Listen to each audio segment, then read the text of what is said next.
Good evening. I'm Chris Matthews back in Washington. Truth, fairness, unity. We Americans put a lot of stock in those words. Our country was built on them, in fact. Our system of government is founded on the notion that average people can get beyond prejudice and tribe and unite as one people.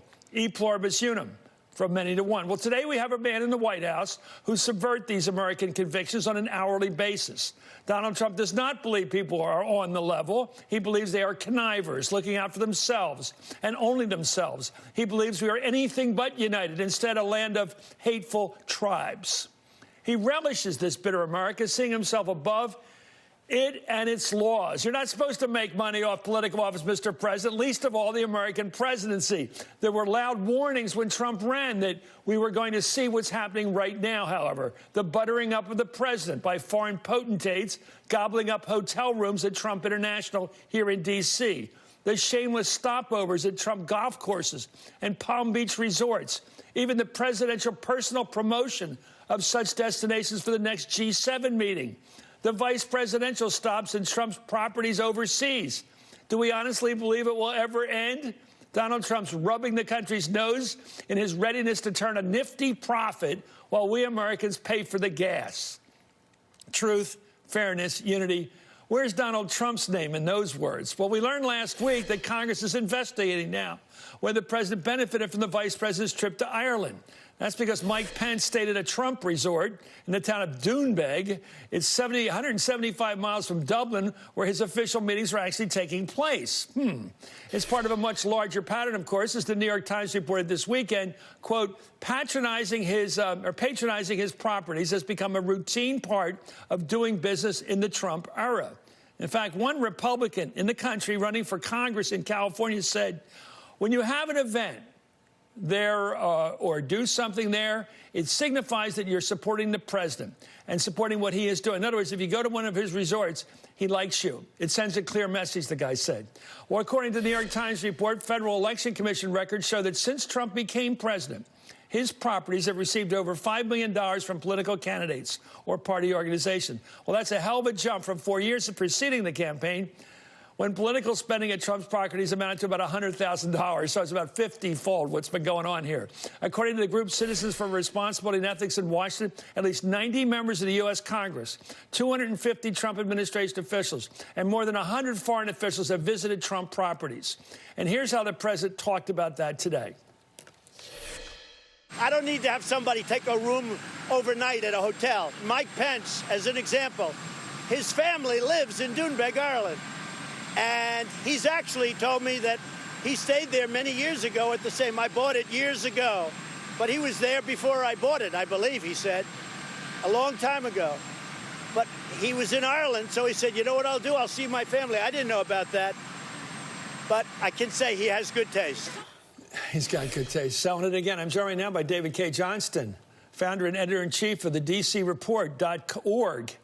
Org's always bigger than com. Anyway, Natasha Bertrand, national security correspondent for Politico, and Cay Johnston, of course, politics editor at The Root. I want to go to David on this because you know the guy's M.O. He is shameless about selling, accepting. I mean, this is stuff you may see in Arabia somewhere where they pay baksheesh in order to get the charm or the help of some other government leader. You pay for everything with a big bribe. From the day this campaign ended and his presidency began, from that day, they booked rooms at the Trump International in Washington. And they did it all these months to show their love for this guy. Now the vice president does it. All these Republican candidates do it. This idea of buying Trump by going to his hotels and Trump shamelessly promoting them for the next G7. We were all warned about this. We all talked about it before the inauguration. You can't separate Trump, Inc. from the Trump presidency, and he isn't making the slightest effort to do so. Your thoughts about what you saw coming? Donald doesn't have any blinders about ethics. They don't exist to him. And this is also money grubbing. I mean, if Donald were actually a billionaire, he'd invite the G7 leaders to come and stay for free for the 3 or 4 days it takes to hold a G7 meeting at the Doral. He needs the money because it's all smoke and mirrors and it's a con job. And I'm sure we have not seen the full picture yet of what's happening. This story that Natasha broke with a colleague is extraordinary in showing the absolute money-grubbing nature of Donald Trump and his family. And there's, I'm sure, a lot more yet to be uncovered. Well, Politico, as you said, David, reported that an increasing number of U.S. Air Force planes have been stopping for layover in Scotland, with some crews spending the night at Trump's Turnberry resort. The Air Force said they adhered to all guidance and procedures, but they've now ordered a probe into how they chose locations for overnight accommodations. Natasha, tell us how this story fits in and what your reporting is about why are we spending U.S. money to buy gas and to stop at Trump places?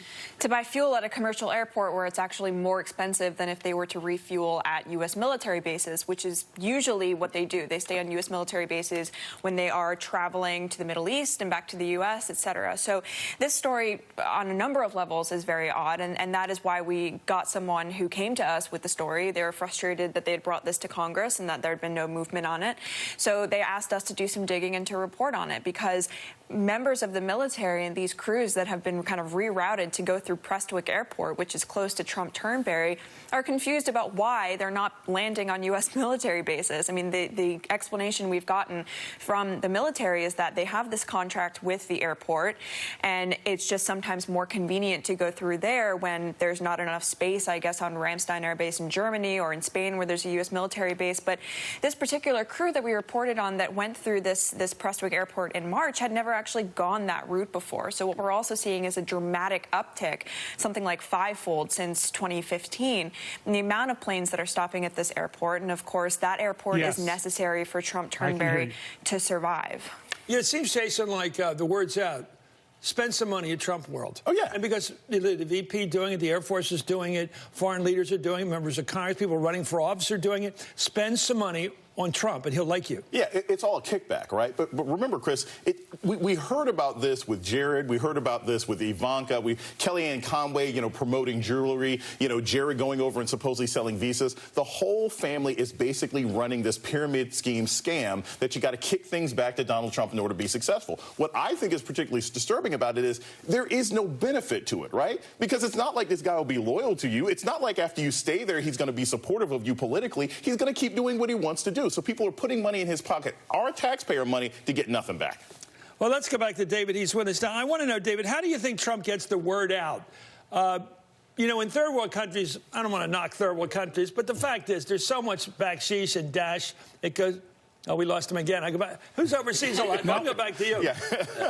I understood when you go to West Africa, it's called dash. Yes. Someplace it's called backsheesh.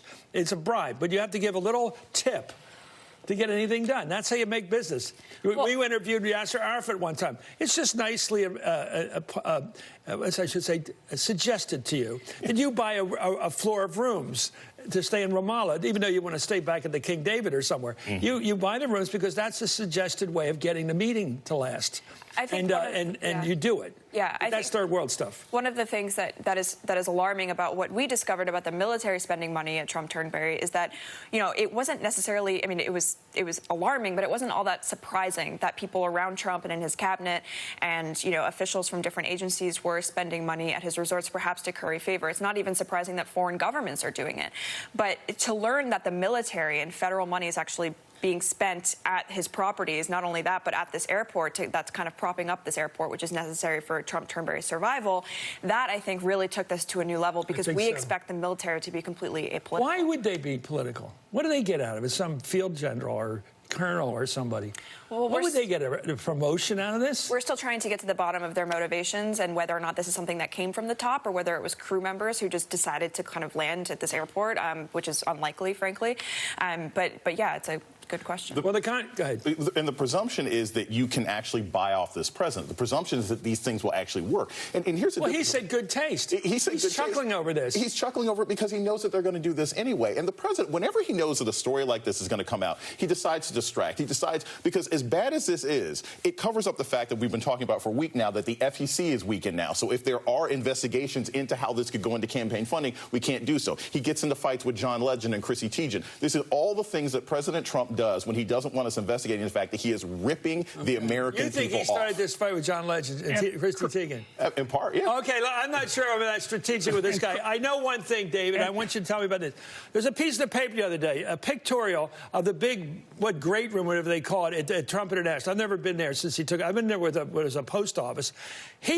Apparently Republicans just mill around over there, hang around over there in the Trump Tower, Trump International here in Washington, out on Pennsylvania Avenue. So they'll be seen there by other Republicans. It's sort of like a way of showing it's like wearing a MAGA hat, only it costs more. And how does he spread the word? You want to kiss my butt? Here's my butt.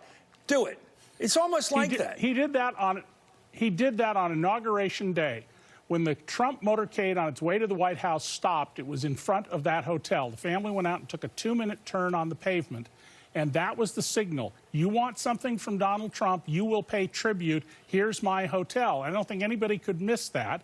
And by the way, the Pentagon did get something. They got $74 billion in increased funding, enough money to provide free college tuition for every student in America. So the Pentagon is happy that they got a lot more money.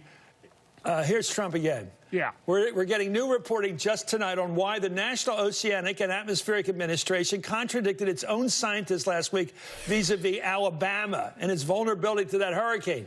After Trump falsely claimed that Alabama was likely to be hit by Hurricane Dorian, the National Weather Service in Birmingham, Alabama, issued a correction saying Alabama will not see any impacts from Dorian. Well, that's a factual statement by a public servant. Catch this. And now the New York Times has revealed that the Secretary of Commerce, Wilbur Ross, threatened to fire top employees at NOAA on Friday. Fire them after the agency's Birmingham office contradicted the president's claim. That's according to the 3 people familiar with his actions who say that threat led to an unusual unsigned statement issued by NOAA on Friday, quote, disavowing the office's own position that Alabama was not at risk. Well, late today, a Commerce Department spokesperson told NBC News the New York Times story is false. Secretary Ross did not threaten to fire any NOAA staff over forecasting and public statements about hurricane. Okay, here we have a story which is backed up by 3 reporters denied by the Flax. Fair, Flax did that. They say it didn't happen. But here we have the national, one of these totally non-political agencies of the government, like NASA, or the Peace Corps, or whatever, or Teach for America. They're not supposed to be political. And they're saying Alabama was not threatened by Dorian.